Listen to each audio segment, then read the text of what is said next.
So Tna Impact took place once again in Orlando, Florida. The show starts with Bully Ray in his car in Nashville on his way to the TNA Hive to confront Dixie Carter. He recalls what Porter told him about not being held responsible for anything happening outside of the zone. Bully Ray promises to make Dixie eat wood. Since Dixie isn't going to get drilled on Impact, what bullshit are we going to get instead? So then we see Eric Young come to the ring. Young says that despite his success as world champion, an issue has come up.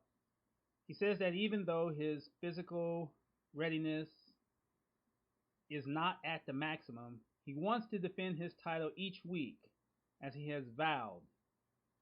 Young says that if Montel Porter won't schedule a title defense for him, he'll do it. He declares an open challenge to anyone who wants a shot. So Robert Roode comes to the ring. Roode says that Young can be the type of champion that he wants to be, and adds that if he's looking for a challenger, the guy standing in front of him. He tells Young that for the last decade, his worthiness of the title has been constant, and that's why he's getting the shot.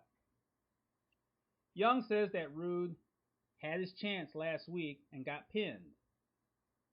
Roode tells Young that his win last week wasn't as decisive as he's claiming, and he adds that because he had already faced Gunner before, he wasn't 100% fresh. Roode takes Young back to their pre-TNA days when they were both trying to get over in the business together. He acknowledges the fact that they were the NWA World Tag Team Champions during the TNA/NWA affiliation days. Roode demands the title shot and states that if Young beats him again, he will not come after the belt anymore. Young puts over Roode and gives him the match, and they shake hands. This was a solid segment. Roode was direct and detailed about the history between himself and Young complimented Roode's continuous darts for a title shot. However, it came off more friendly than ferocious. The history between the two can be appreciated, but this is supposed to be a Robert Roode that doesn't care about anything other than being world champion. Therefore, he should have come off as the guy that he should be.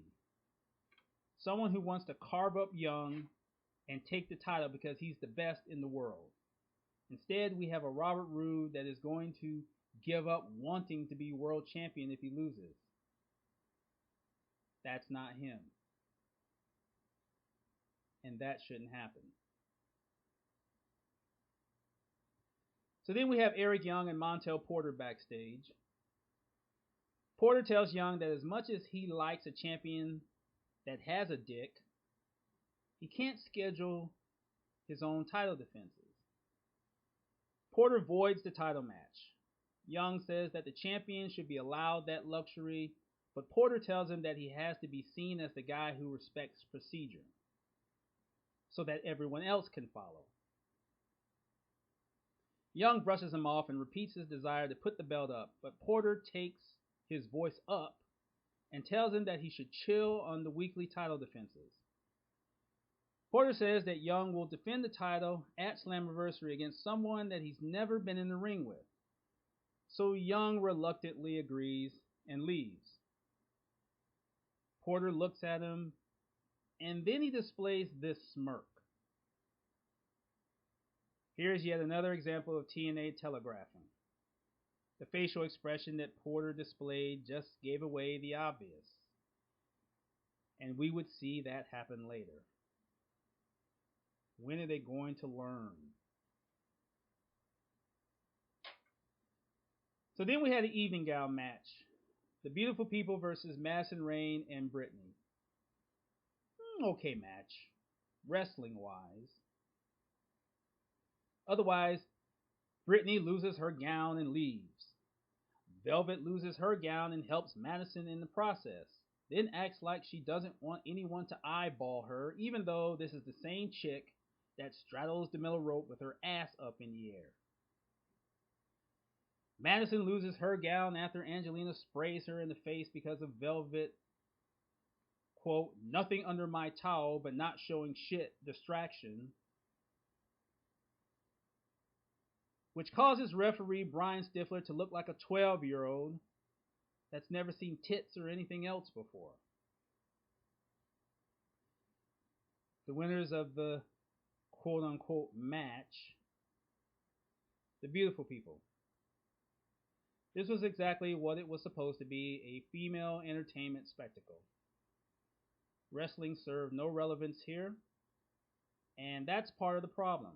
Yes, we expect TNA to sell the sex with its women's division, but solid in-ring action has to provide the balance. This is the company that has the female wrestlers that are supposed to do that consistently, and they should be doing that. That means bringing in more female wrestlers that can work, in addition to those who look good and can work.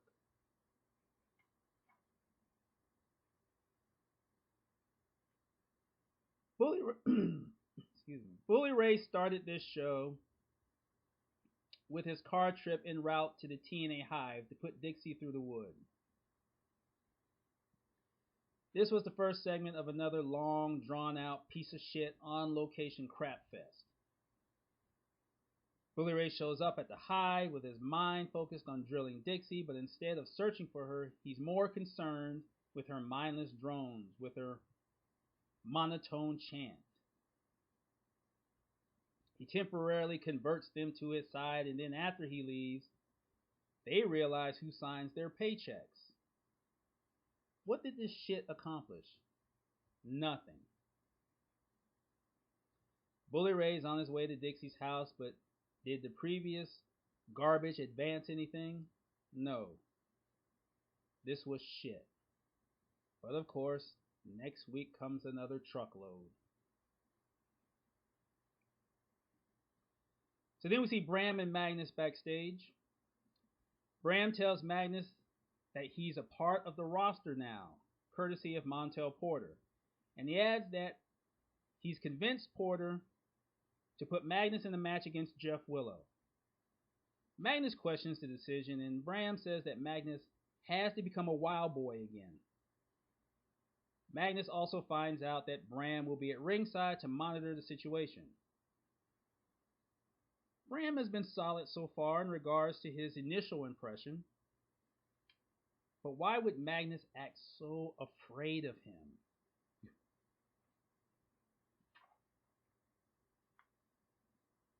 So then we have Ethan Carter III versus Kurt Angle. Okay match, I guess, considering it was an anticipated match that lasted 3 minutes. The match ends with Angle executing a triple German on Ethan, but then Angle's knee buckles and he falls to the mat. The referee checks on Angle but tells him to fuck himself. Angle approaches Ethan, but Ethan takes him and delivers repeated elbow smashes to Angle's knee. Ethan attempts to continue his attack, but Angle kicks him away. Ethan charges, but Angle hits him with 2 short clotheslines. He delivers the Angle slam to Ethan and tries to stand, but the knee gives away again. Angle gets to his feet, but he limps toward Ethan. Ethan gives him a front clip to the knee and pins him for the 3. The winner of the match, Ethan Carter III. This was a match that should have been saved until Slammiversary. No one can predict injuries. But if TNA had given Angle a longer time to heal and then have him return a few weeks before Slammiversary, maybe he doesn't get injured, or at the very least, his chances of suffering an injury would have been lower. This victory can't be counted as the clean signature win that Ethan needed. It had to happen at a pay-per-view. And it had to happen against someone on that level. And it had to happen without a circumstance such as Angle's injury. So then we see Montel Porter come to the ring. Porter says that he underestimated the grind that would come with being the TNA Power Dog. He says that he had to pull Eric Young's title defense against Robert Roode because the talent has to respect the pillars of procedure. Porter says that he will let everyone know who Young's foe will be at Slammiversary. Then Robert Roode comes to the ring. Roode wants to know if Porter has been sleeping because he and Young agreed to go again for the title. Porter tells Roode that he had his chance and no one gets gifts.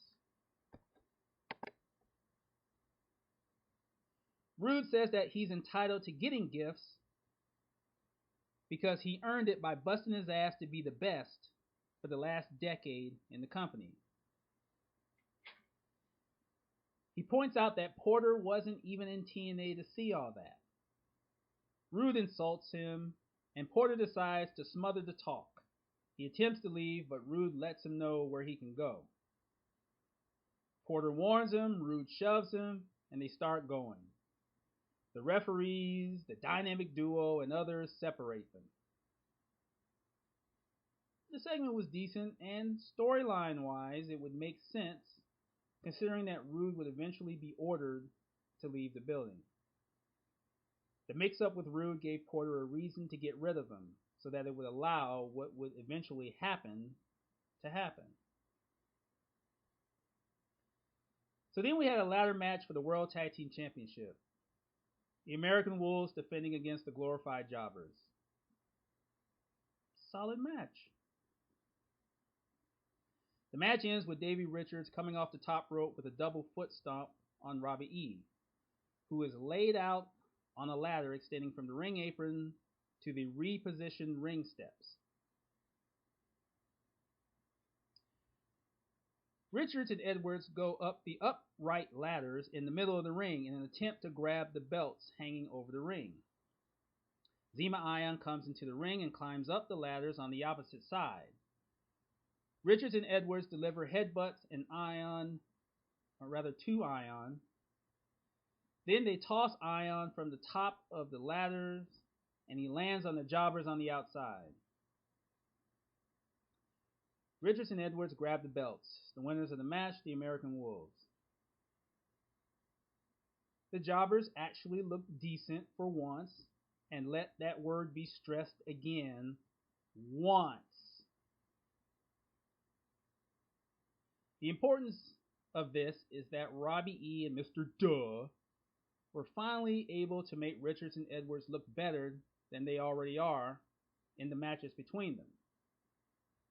Now it's time for both teams to move to new programs. For the American Wolves, the short-term solution is for TNA to create tag team contenders from within the roster and feed them to the champions. Give the American Wolves a long title reign and make them the most sought-after tag team in the world. So then we see Mike Knox and Tna backstage. Earlier, Tna was doing her fire tricks, and Knox had a big box brought in with a forklift. So we finally see the contents of the box. The first one out is Rob Terry, the Freak, followed by Crazy Steve and his balloons. Oh boy. So then we have Mike Knox versus Kazarian, aka the debut of the Menagerie. Knox wins in a squasher. It's unfortunate that Kazarian has been reduced to jobber meat, but he will put himself in a better position professionally once he leaves the company. I can keep my mind open about the Menagerie, but I don't know if it will stay open that long. It will depend on how they're pushed, but Mike Knox is unconvincing as the lead of a comedic face stable.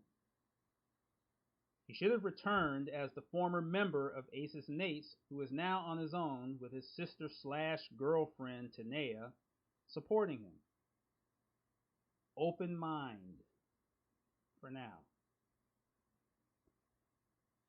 So then we see Mr. Anderson and Gunner backstage. Anderson kids around with Gunner about how James Storm helped him win their match last week, but Gunner says that he was unaware that Storm was there until after he won the match. Then Gunner asks about Sam Shaw, wondering how he became who he is. Anderson couldn't give a shit and leaves. It's interesting to see Gunner wanting to find out more about how Shaw functions, so this will possibly be the next program for Gunner, but I can't imagine that TNA would send Gunner to the bin to see Shaw. Why would they do that?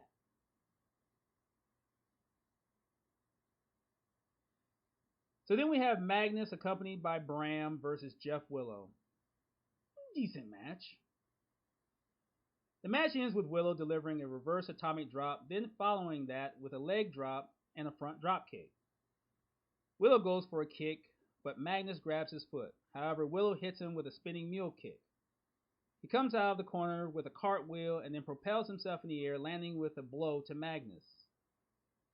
Magnus leaves the ring, but Willow grabs the top rope with both hands and launches both legs through the ropes, nailing Magnus on the outside. Willow comes off the opposite ropes, slides under the bottom rope, and delivers a splash on Magnus on the outside. He throws Magnus in the ring, but Bram takes Willow and throws him into the ring steps. The referee calls for the bell. The winner of the match by disqualification, Jeff Willow. Bram throws Willow back in the ring and pounds away at him. He suplexes Willow and takes out some handcuffs. Bram connects Willow to the bottom rope, goes back outside and grabs a steel turnbuckle from under the ring. He slams it across Willow's torso. Bram goes up to Magnus and tells him that what he did is what Magnus needs to be doing. This was a solid showing for Bram, and it was a promising initial introduction as to the potential that could be seen later. However, it was odd to see Magnus react the way he did. He acted like he didn't want anything to do with his boy, and it appeared that he was displaying sympathy for Jeff Willow. Some have hinted at a face turn for Magnus, and that would make the past several months meaningless as far as his character display. Magnus and Bram as a team would be the better direction creatively, and that is more likely. So then we see Kurt Angle backstage with John Gaburik, head of creative, along with a Medi. The Medi tells Angle that he has another ACL rip and that he'll need to be cut on once again. He's scheduled to be out approximately 5 months, so Bound for Glory would be a possibility, but at the very least, if he resigns. If Angle should resign and defy the time range, Bound for Glory would be the appropriate event to have Angle versus Ethan the right way. So then we see Montel Porter in the ring. Porter calls for Eric Young, so Young comes to the ring. Porter tells Young that everyone looks up to him, and that every wrestler on the roster should wish to have his traits. Porter says that a champion is only as good as the contenders that come after him, and that Young should face the top rats coming for the cheese. Porter introduces Young's opponent for Slammiversary. Young turns toward the stage, but no one comes out.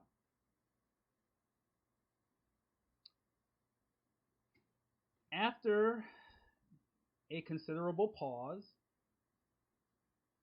Porter hits Young, kicks him, wraps his fist with his chain, and pounds Young.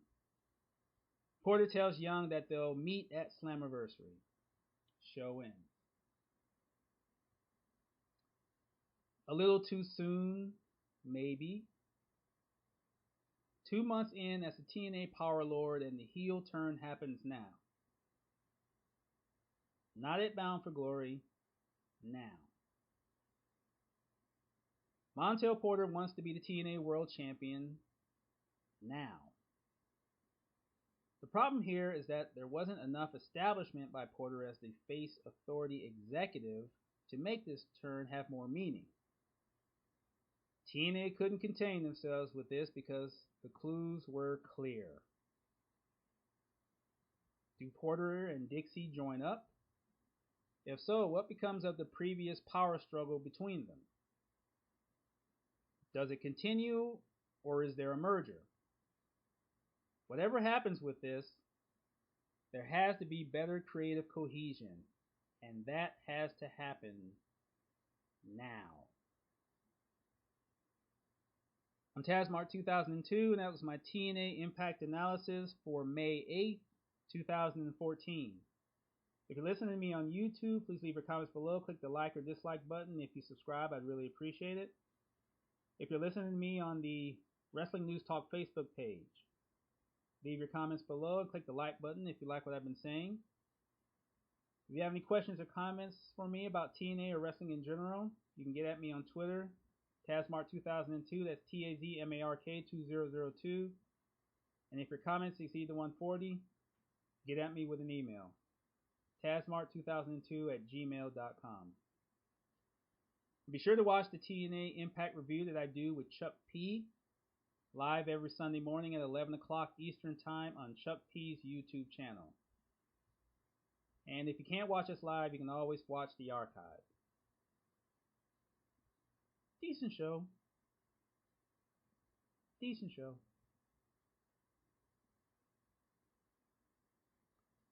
Vince Russo was interviewed recently about whether he is working with TNA again. Basically, he said that he's not under contract with TNA.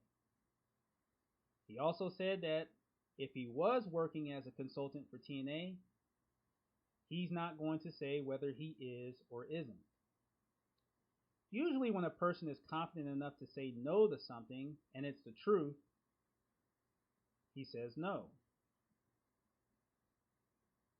However, I agree with Russo, because a kingmaker doesn't have a contract. A kingmaker doesn't need the title of consultant. What a kingmaker needs is to get his ideas through. And he has been doing that. Vince Russo doesn't need to say whether he is or isn't. What we've been seeing is speaking much louder. I'm Tazmark 2002. Gone.